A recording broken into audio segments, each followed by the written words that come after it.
Hello there and welcome to the channel, and in this video we're going to be both showing you and telling you everything you need to know about how to deadhead your dahlias. Maybe a couple of things you don't need to know, but we're going to do it anyway.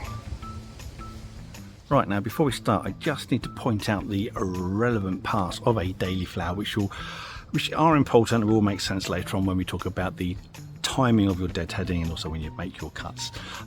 It's only a little bit of science. Science is never no one at any point in time. That's not a true statement. Now, these are the RayFlorets, these big petals, they're the RayFlorets.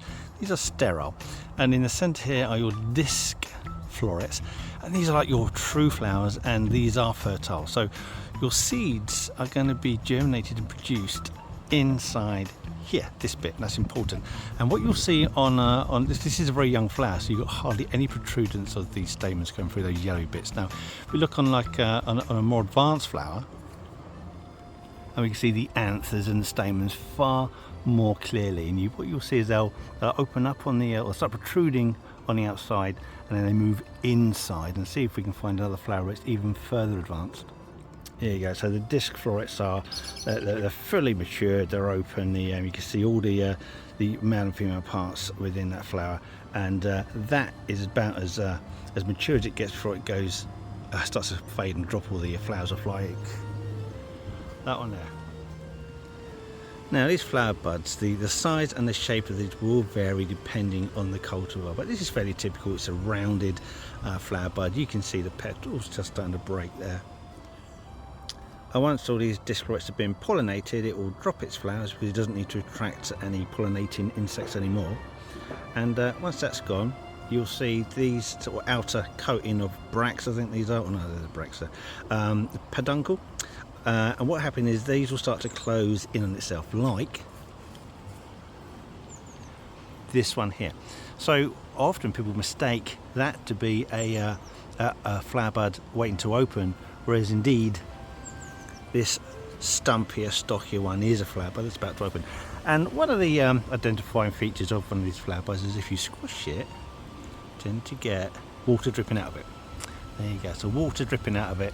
And you can see if you slightly open it up, there's no petals in there. It's just the spent blooms.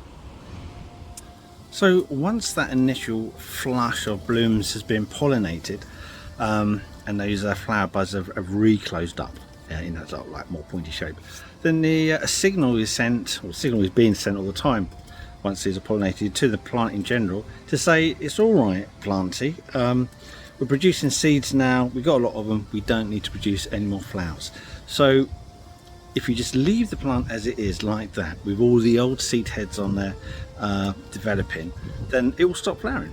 So the reason why we deadhead the dahlia is to encourage the dahlia to produce even more flowers. So again, if you remove those seed producing parts of the flower, the ova, then the plant thinks, oh my goodness me, I still haven't produced any seed, I better produce some more flowers, and then I can produce some more seed. Because that's the whole point of the plant flowering, is to cross-pollinate, cross-fertilize, improve its genetic strain, and then reseed and compete in the environment with the other dahlias. So by removing the old flower heads, it will start the process all over again. A signal is sent once the seed head has been lost. So if you've got a herbivore wandering through the forest biting them all off, then the plant goes, don't worry, I'll produce some more flowers. And that's what it does. So the point to deadheading is to encourage further flowering. Hold on, I just want to interrupt this broadcast with some important news. If you are finding this video interesting, or at the very least amusing, then consider pressing the like button. That way YouTube can help other people looking for this information to find this video. And if you want to support this video further, you can just by subscribing. It's absolutely free. If you want to find out whenever we publish a new video, then click on that notification bell. Anyway, I'll let old boil butt continue talking. So the reason why you need to know the difference between a new bud that's about to flower and an old bud that's finished flowering is so that you can remove the right one. There's no point removing deadheading new buds, because then you'll have no flowers whatsoever. So you only want to be deadheading the old spent blooms. Right, so we've got an old spent bloom here, and what I often see is people sort of cutting it like that, and all you get there is this horrible stalk that's ugly and sticky uppy, and it ruins the look of my plant. So you don't take it from the top. What you do is you take the that stem, you take it down to where there's a break in the stem, and then you cut it here, and then that way the old flower head, the stalk, looks as though it was never there and does not detract from the ornamental value of the rest of the plant. Look, there's another one there, there's another one there. That's an old spent bloom. Follow that stem down back to the that join, and there you go. Absolutely lovely. And you keep doing that until they're all done. Now see here, you got this old spent one. We've removed 2 spent ones up here, so there's no point cutting here and leaving this snaggy off in here. You take it to the next break, which is down here.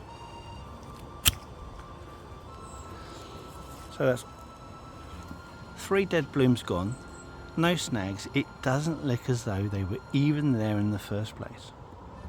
Okay, right now I've got another tip for you. If you don't have a huge amount of time to do your deadheading in the garden, and you want to get a load of it done in one go, and you don't want to have to go back to it every single day to recheck it, then there's another little clue, a little secret for you to know, and it's this.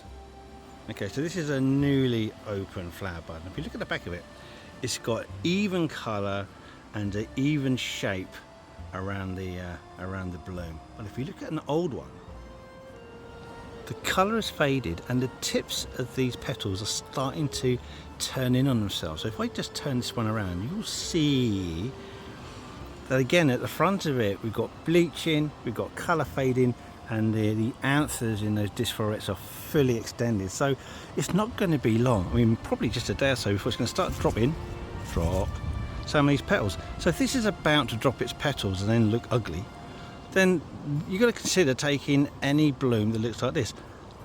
Not that, that's beautiful, even rich coloured red, but certainly anything like that that's fading and you're getting like an untidy petal patterning, then I would personally remove that at the same time. It saves me doing that job later on. So that is, at least in my opinion, everything you need to know about how and when to deadhead your spent dahlia blooms, and a little bit more besides. But if you've got any tips or anything that you think I've missed, stick that in the comments. We'd love to hear from you. Anyway, thanks for watching, and I've got just one last message for you. Now pay attention. Right now, just before you go, if you want to see more content, more behind the scenes stuff, and images that I've taken of some weird freaky plants over the years, then you're in luck, because we've created an Instagram page. So you can find the link in our description, you can find the link on our main page, and if I'm clever enough I might be able to get a link somewhere up there. Anyway, thank you for watching, and if you want to see more YouTube stuff, then check out this video here. That's quite a good one. And if it doesn't float your boat, then another one right there. And enjoy these while I've still got the strength, imagination and aptitude to make them. Thank you for watching. Goodbye.